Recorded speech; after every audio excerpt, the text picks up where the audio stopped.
don't dismiss that as a topic, because again, you might not find it particularly interesting, or you might feel you've done it to death. But going back to our previous points, if your audience have got a hunger for that kind of content, it pays to give them what they want. We know the construction industry is evolving at an incredible pace. I start most episodes by saying so, a scene setter for what I'm going to talk about, if you will. And most of what I talk about is the evolution of construction technology. Alongside this, the ways in which companies market themselves is changing too. From digital transformation to shifting buyer behaviours, marketing teams are constantly adapting to new challenges and opportunities. That being said, we also know that it's the foundations of great marketing strategy that never change. But with so much data, technology, and strategy at play, what really matters when it comes to effective construction marketing? In this episode, we take a deep dive into the latest trends, challenges, and insights shaping the industry from the people in the know, those pesky marketers. Or should I say one pesky marketer who's familiar with this podcast? We'll be exploring findings from the latest research curated by the SLG agency in their annual Horizon report. Do I need to tell you where the link is? Show notes? And what we'll look at in that report is uncovering what's changed over the past year since the previous Horizon report was published, and discussing the real impact of key marketing activities within the construction industry. From AI to personalisation to the role of brand awareness, we'll be cutting through the noise to understand what's driving success and what might just be a distraction, a fad, a shiny new object for all us marketers. So whether you're a marketer, a business leader, or simply curious about the future of construction marketing, this episode is packed with valuable insights, so you won't want to miss it. So who better to lead us through this than someone that's very familiar with the report and quite familiar with our podcast listeners? Today, we welcome back Ryan Jones, MD at SLG Agency. Ryan has 20 years of experience managing communications for some of construction's biggest names, building up a wealth of strategic marketing experience alongside this communication experience. Under Ryan's leadership, SLG has won multiple awards, of which I always see on LinkedIn. You're always at awards anyway. We'll leave that for another episode. and winning these awards for impactful campaigns, proving that marketing can do more than just promote. It can shape an industry. Ryan, welcome back to the podcast. How are you doing? Yeah, I'm good. It was a lovely intro. Yeah, thank you for that. Got there in the end. After the edit, it'll sound lovely. So you're back, and in my preamble to that intro, I mentioned why you're back, and it's this thing called a Horizon report, which we're going to dive into. But do you just want to explain to listeners what we're going to be talking about today? Yeah, for sure. Well, time walk back, if you'll indulge me back to the dark days of I guess people say post-pandemic. Well, when we think about that kind of COVID period, 2020 is obviously where everyone lurches to, but it's all blurred into one for most people. But it did run on into the following year. If you remember, there were 2 or 3 lockdowns into 21. We had a point in there where, I should say, historically for SLG, a lot of our work within construction's been on the creative side of things and campaigns and implementation. And unsurprisingly, as people, you were unsure what was going to happen with media, people actually being around to consume that media in the traditional formats, in the form of magazines and so on. Just overnight, seemingly, that just kind of, it stopped until people knew what was happening, and it recovered in fits and starts. And I remember there was a lot of conversations we were having with clients where curiosity, what's happening over the fence? And, I'm experiencing this, and this is what my FD is asking of me, and this is what I'm being told to do. Am I alone in that? What's happening with your other clients, and what's happening with your peers, and so on? And the more we were having those conversations, the more it dawned on us that there isn't, particularly within construction, there isn't that kind of central repository of what does the median look like? So it's like an extreme set of circumstances that I'm not in a rush to go back to. But what we've done then for the last 3 years is basically just go to marketers within the construction space and just ask, what are you seeing in the year ahead in terms of confidence, in terms of things that you're aiming to do operationally, things that your organization is interested in, and again, just to try and build up a picture of, if we'll discuss this in some of the stats, that maybe we're the sunny optimists in the sector, where some of our colleagues may be slightly more cynical in other business functions, but just an interesting way to for people to look beyond their vertical and look beyond the walls of their organization and just see how they stack up versus the rest of the supply chain. So that's what we've been doing. Yeah, fantastic, and it makes interesting reading, which we'll go into almost straight away. But I think what would be really good to set the scene about what current information that you've gathered through this report and what it actually tells us is take a step back to just even last year. So 2024. What do you feel has changed since that previous report was published to this one? Is there anything like outstanding that's like, well, that's certainly changed in a year? That's well. Let's get the goats up of the finance people straight away, shall we? Because one of the big things that's moved is budgets. So I should say again, from a demography point of view, we've got a more senior respondent base this year than we had last year. So make of that what you would. I would say, from my point of view, that maybe makes some of the figures around budget and planning feel a bit more solid this year than perhaps the case previously for people that have more of a budget oversight. So maybe this is all, it's all more legit. But last year, there was still a median budget increase, but it was coming out at 3% that people were looking to get, which again, doesn't sound beyond the realms. But people are looking at a 10% increase in marketing budget this year, which is fascinating. I should say this data came sort of back end of last year. So people that operate on a calendar year basis are probably really into that planning piece now. If you look at what's come out recently in the S&P data in starts slowing down and things starting to contract a little bit.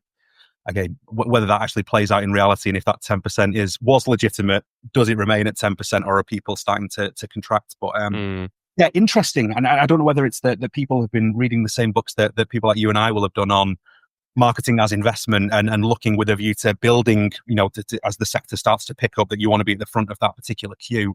Or whether it's people thinking that we just have to go for it now after a couple of years of being reasonably subdued, I think it's fair to say. Now is the time to move. So that would be, I would say, the biggie. There are a number of things beneath that I'm sure we'll get into in terms of what people are looking to achieve in their marketing and kind of how marketing lives as a business function within construction businesses. But as a headline stat, that's the big change. Okay, so just sticking with that one then. If we're saying, say, it's a 10% increase, then that budget's going to be apportioned, obviously, to certain activity. What do you feel, maybe prior to even this report and getting this information from people, what do you think this activity was apportioned to, or suggested to be apportioned to get that approval? So I think one of the things that comes out is that there's a tension between, if you take brand awareness, people being more aware of our business and us being brought to mind more easily. That is one of the things that's remained consistent, interestingly, and the numbers are pretty identical over the last couple of years, that brand awareness remains the number one target for people. What's interesting is beneath that, both in terms of overarching goals and then in supplementary goals on campaign performance, lead generation has soared up there. Previously, brand awareness and then other things that live in and around there, in terms of brand sentiment and so on. But that lead gen element has really, really shot up. So you can see it there with him. It comes up to second now, where that was fourth previously in that league. 29%. So I think there is this thing happening where organizations know that they need to plan and invest for the long term, but the pressures are today. And I kind of get that. If marketing wants a seat at the top table and wants to be considered as a central business function, which I would argue it should be, then there has to be an evidence of commercial return to that. It can't be loose metrics around awareness. So I see that as a positive. On the face of it, it looks quite jarring, but the more you think about what marketing should do in the short and the long term, I think it makes sense.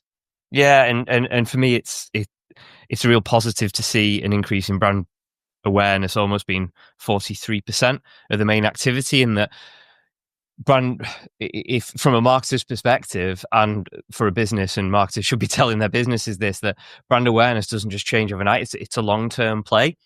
So for me, what you were saying at the start about having that more long-term strategic view about where you're going to be in 3, 4, 5 years time, that's the thing that's going to make you stand out, being visible, being people being aware that you exist. Yeah. So it's quite refreshing. But on that, for people that are listening and not watching, I've got the report on the screen and I'm going to flick through things. So if we start talking about numbers and figures, go to the YouTube channel, Build Different, and look at this episode, and you'll see some of these. And obviously you can download the PDF of this report via the show notes. Anyway, but back to what I was just saying then. If we go to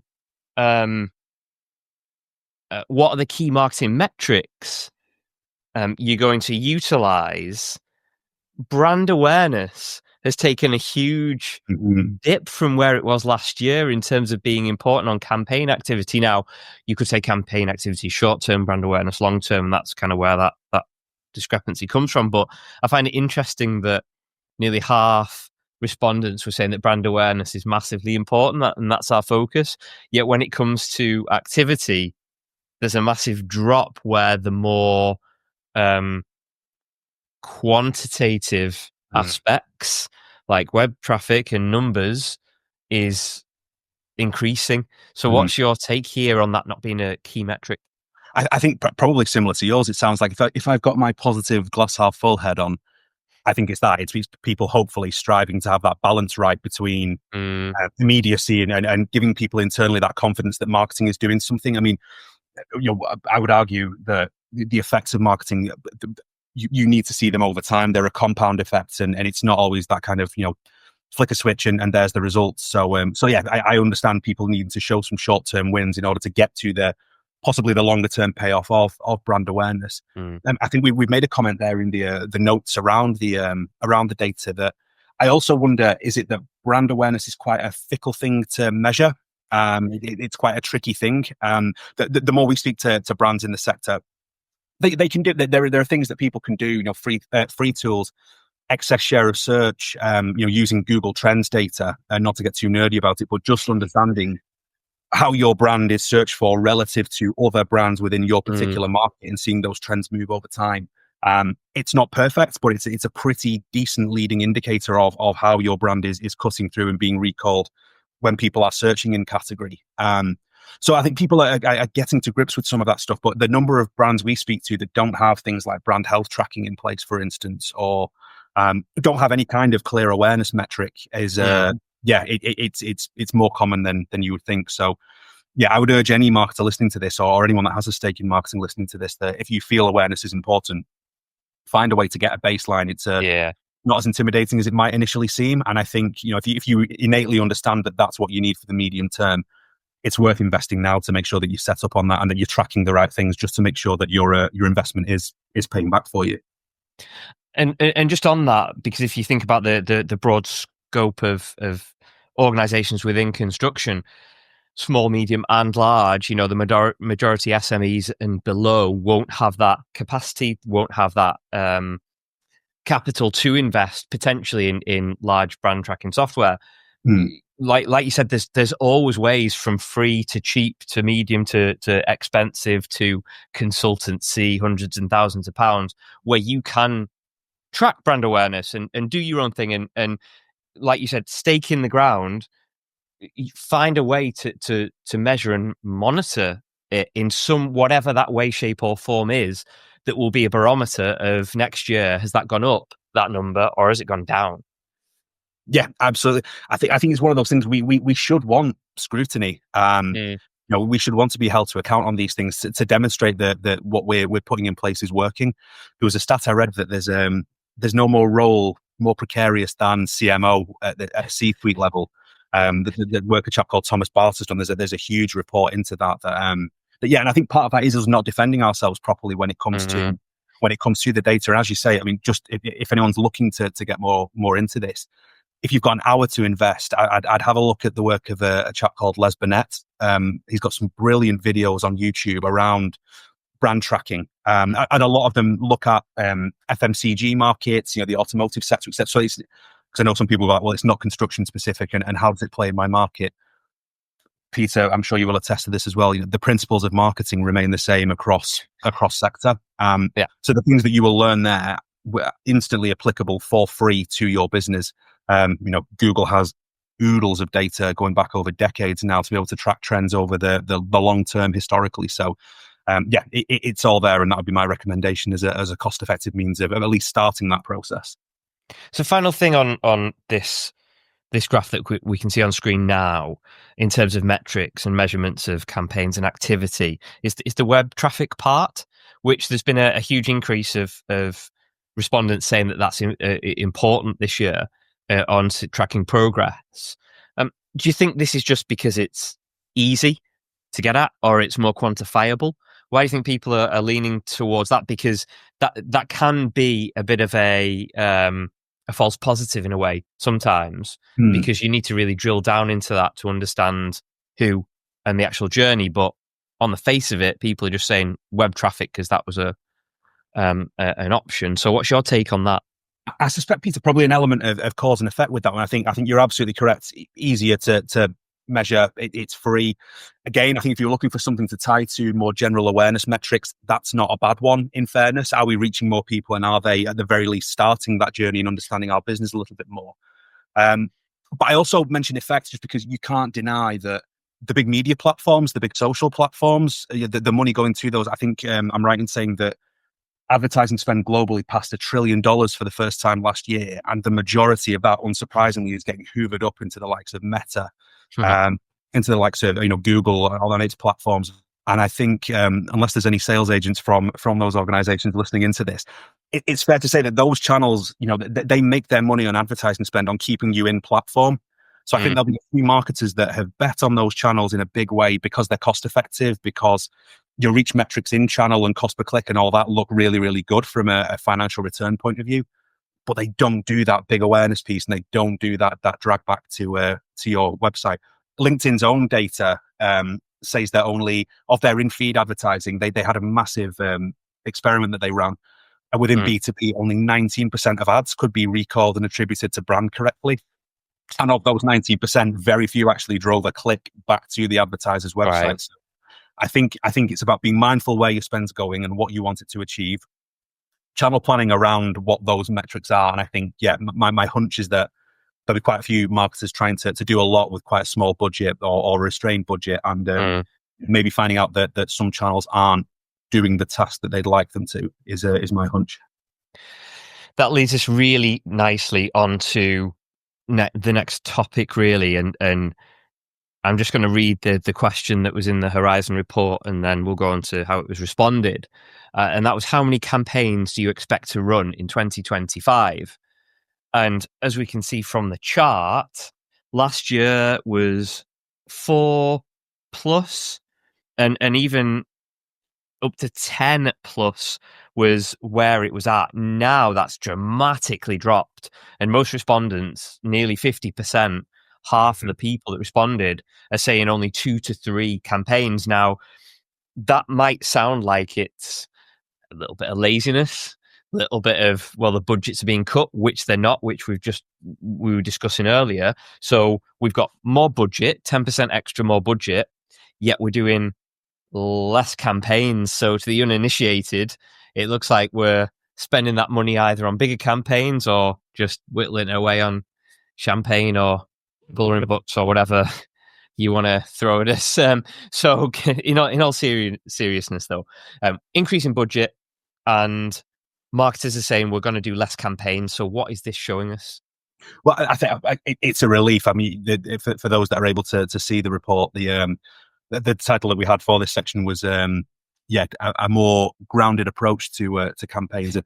It was a relief, frankly. There was a semantic point. We tried to unpack it a lot last year that, maybe it's us being getting older. But when we say campaign, exactly what do we mean? because it would mean multimedia, it would mean multi-channel, typically one big idea that we're trying to land with audience and have repeatability. And I still maintain, and all of the data says that's still the right approach. Yes, incorporate your digital channels and everything else into those, per our last conversation, where appropriate. But I think there's a lot of businesses now that what they would call a campaign is, it's a quick bit of creative done through AI, done in-house, done quickly. It's a lot of product and service led communication rather than overarching sort of business or brand messaging or something that has that emotional resonance to it. And dare I say, yes, you need functional communications, but if we're calling those campaigns, it feels quite checklist. There's pressure from sales teams. We're launching all of this stuff. Have we done something with it just to satisfy, an internal report or whatever the case may be? I was massively heartened to see that number change this year. And I say all of that, obviously, running a marketing agency, it would be easy to say nothing, take the money and do 10 plus campaigns, but we wouldn't be doing our job if we weren't advising people to better concentrate their efforts into the things that are going to have maximum impact. And as I say, the research bears out, and I firmly believe that fewer campaigns with more weight behind them, it's always the way to go. You think of the biggest brands on the planet in construction and in any other category, they don't tinker with things. Their brands remain the same for decades, if not centuries in some cases. You'd be able to recall their core messaging pretty much straight away, and everything falls off the back of that, and it works. There's a reason that those brands become the biggest. It's not an accident, and it's not through running 10 plus campaigns a year. Yeah, absolutely. And I'm hoping that highlights we're moving away from the "can you just" campaigns. That, like you said, that is literally a tick box, and it's easy to put your blinkers on when you're in it and you're in an organization, to think that everybody knows about you and everybody's going to care and everyone's going to read whatever you're writing, publishing, creating, watching, whatever it is. But the harsh reality and the harsh truth is that you are a small pebble on a rather large rocky beach. And I'm sorry to cut across that. I was just going to. You're absolutely right, and I think, again, for anyone listening to this, whether you're a marketer, whether you have a stake in marketing, it sounds quite negative, but it's phenomenally liberating when you get your head around that fact that your audience doesn't owe you attention. They're not sat around waiting for your next missive in the overwhelming majority of cases. But with that comes things like, there's a massive study that's been done on ad wear out, where people were convinced that audiences were getting sick of their messaging. And particularly if you're working for a business and you're responsible for that brand, that's what you think about 40 plus hours a week. I can understand how you seeing the same logo and the same colors and the same message, you're going to get bored of these things way, way, way sooner than your audience have. In a lot of cases, you're going to get bored of them before the audience have even recognized that you're communicating them. So this idea of keep swapping and changing, again, hygiene comms absolutely needed. You need to get content out there about specific products and services. Don't let that be a campaign in and of itself. Make sure that lives within a broader kind of ecosystem of messaging that you've got, and then you should strike a decent balance without needing to spread yourself too thinly across too many different messages. And I'd almost put it on its head. If you're working internally and you are getting bored of the same messaging, the same comms, or whatever that might be, and okay, so how do you make that exciting for yourself? And if you make it exciting for yourself, you almost guarantee that you're going to make it exciting for your audience, or at least keep it refreshed for yourself, so the same messaging is going out, and at least that gives you a challenge, and there's more excitement. That being said, I think one thing that wasn't surprising to me was the next thing that we're going to go on to talk about, and the question that you asked in this report was, which areas within your marketing function do you think require more support?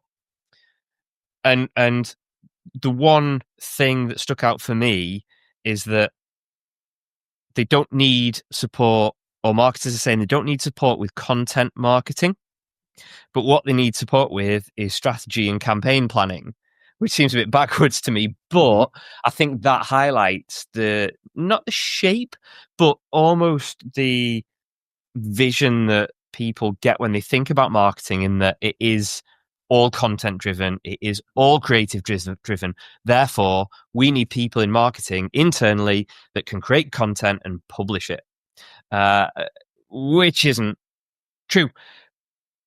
Take us through this and why people are seeing strategy and campaign planning that they need support with, and they're looking like they don't need support with any creative content. Well, I think it probably ties back in with what we were discussing a little bit earlier on, Peter, to be fair, in terms of and pandemic is accelerant for all of this, but just where people have been putting their money last couple of years, as borne out by other third party data, very much been into the digital space, very much been into things like search and social and so on. A lot of in-housing of those skills. So again, for the benefit of those outside of marketing, hiring people internally as opposed to paying consultants to do stuff.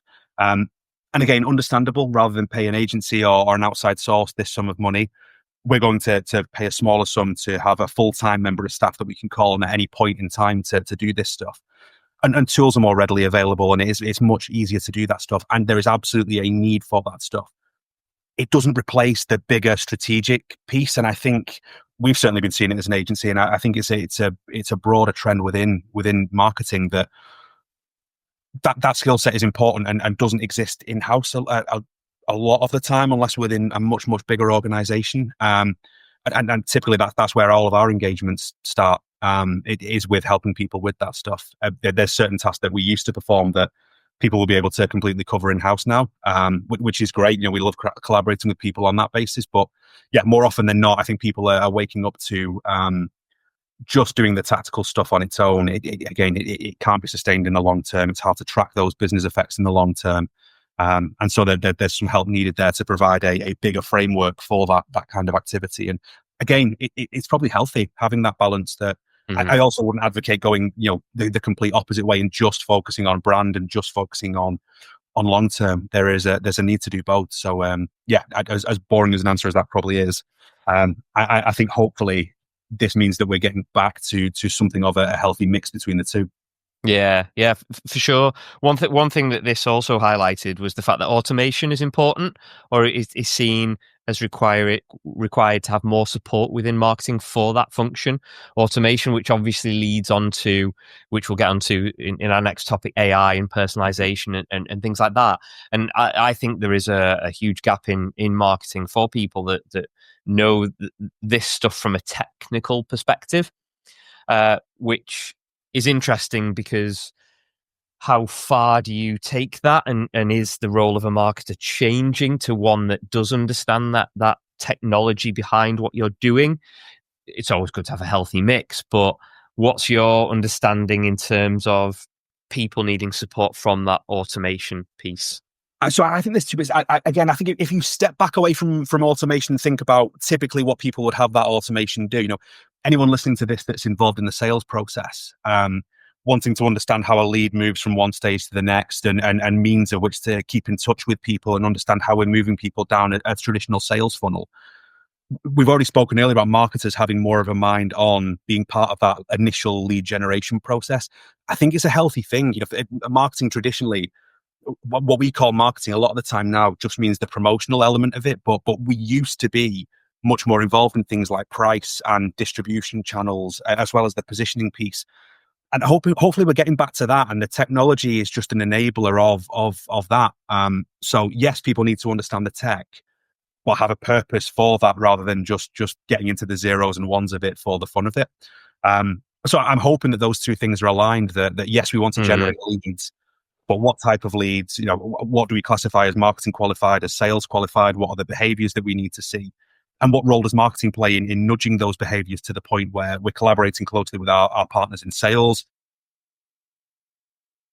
What insights are we gaining from a product that we can feed back into product development? So we're back being part of that loop. And yeah, I'm hoping that the technology is just a means of getting back to that, as opposed to being an end in itself. Yeah, for sure. So let's get into that technology piece then a little bit deeper, and looking at trends that marketers are looking to explore. And that might be a key word, but maybe it isn't here. In 2025, I don't need to tell anybody the top one for this for 2025 and beyond is going to be AI, as can be seen on the screen. But alongside that was personalisation and automation in marketing, which we've just covered. But third on that list was podcasting, which is really good. And for me, I think the horse has almost already bolted on that, and I'm not saying to people do not start a podcast, because I still think there is a place, and if it's good enough, it's good enough, and if it isn't, it just isn't, and I'll hold my hands up to that as well on whatever I create. But to see podcasting on there shows that there is that focus on different media and different channels. But I want to go back to the AI part. Now, even last year, there was a strong focus on that.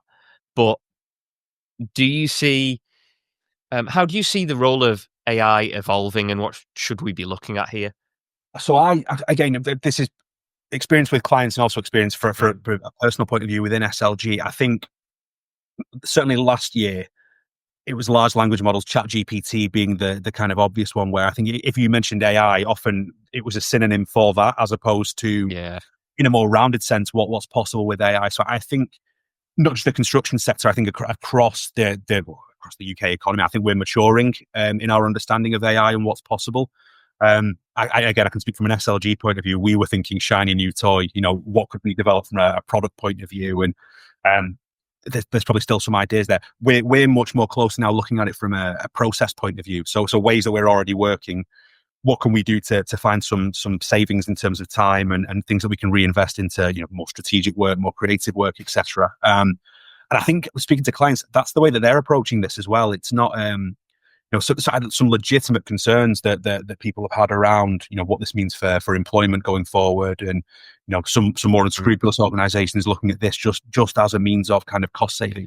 Mm-hmm. I don't see that. I see people understanding, for the most part, the value that they and their colleagues bring, and looking to use AI as kind of a means of doing more of that sort of stuff, so they can add more value. So yes, it's really encouraging. Again, we can see there's a bite point, I guess, that I see some of the content people create, and you start to see through some of that, and it's obviously AI, and genuinely, not to make light of it, I think there are some real legitimate concerns about the kinds of things that people have the ability now to create. There's a massive piece of work going on. The social platforms are involved in, a lot of the software companies, the larger ones, the likes of Adobe, are involved in, on authenticity of audio recordings of video material, etc. Who created that? Why was it created? In what platforms? I think to try and get ahead of things like deepfake technology and so on. Yeah. So I think more knowledge is massive. I think all of us being aware of how to use this responsibly. Again, I don't think people's fears are unfounded about where this could get to in time. But I think certainly for the kinds of lots of SMEs that exist within the construction supply chain, that it could be a really, really useful thing in terms of efficiency savings and time savings that could be help to create some better stuff. Yeah, I my personal take on all that, agree with everything you've just said there, is that it's going to be a case of changing our own narrative and working with AI and the technology that develops, because who knows where we'll be in 1, 2, 3, 4, 10 years time. If you look back 30 years and how marketing was, same fundamentals, same principles, never change. Technology changed, and digital transformations and all that kind of stuff. And I very much feel we're in the same realms here, in that who knows what we'll be able to utilize it for, but the role of a marketer will change, but it will always stay the same in those fundamentals. So maybe pricing will be easier, and like you said, we can get back into that because we'll be in that AI domain of understanding how to utilize it to set, monitor, and challenge pricing in the marketplace, or distribution, and the most efficient ways to do things like that. So I think it plays well into marketers' hands and not so well into other departments' hands. And it's going to be very much around moving with AI, but understanding the principles behind it, and how it's actually working and what it can do for us. Very similar to like we've got at the moment with CRM systems and ERPs and integrated systems that are internal and things like, and the website linking to other things in the business. It's going to be like that, but on a different level. I think moving with, I love that. I think that's the absolute crucial phrase. I would say that there is nothing wrong with taking something of a watching brief on this. It's part of the reason that the wording for the question was around explore. You know, Nice. it's similar to we were talking before about social media and digital channels in general. You don't need to go all in. There's no need, I don't think, at this point in time to take a big bet that this is going to happen. You know, to your point, the fundamentals remain the same. It's how you utilize that within what you're doing now to enhance it. So stay informed, you know, keep an eye on what's happening with tech and application, have a look at how peers in other markets are using it and see what can be brought laterally across into construction and how it can be applied. But yeah, I just think be watchful and be mindful and yeah, just think of ways that it can be subtly integrated into your existing models as opposed to wholesale reinvention where it isn't required. Yeah, for sure. I'm going to move on to this last question of the report, if you like, because I think it was my favourite, and I'm probably going to be a little bit controversial here. Maybe not, but we'll see where we get to. And the question was, which of the following industry trends will feature as part of your content strategy in 2025? And I think the biggest drop there was in sustainability and net Mhm. zero targets. And the biggest increase was in AI and digital transformation. Now, I don't think AI is a shiny new object. I think it is to some that don't fully understand it, but it will, like we've just literally discussed, it will be transforming the way we actually work. But the interesting thing for me was to see and refreshing in all honesty was to see net zero targets and sustainability reducing in terms of content that we're going to be focused on. That Mm. isn't to diminish the importance of those topics, but for me personally, I feel that we pay a lot of lip service to those two things, where the majority of people that pay lip service to it don't really give a shit about it. And that kind of highlights it in this for me, which I find quite refreshing. But what is your take on this? I don't want to put you on the spot there. No. Listen, so I'm going to agree with your the kind of the core of that. I think, you know, and if it's a core part of your business and your brand, and it should Yeah. be, you go for it. No, that should absolutely be at the heart of what you're doing. Don't forget, this is about content as opposed to sort of other Yes. bits. But Yeah. yeah, it genuinely, if your brand stands for that, is bought into that, and you walk the walk as well. You know, your product, your service, your operations are all sustainable, or at least you're working towards that. Absolutely go for it. I don't see any problem with that.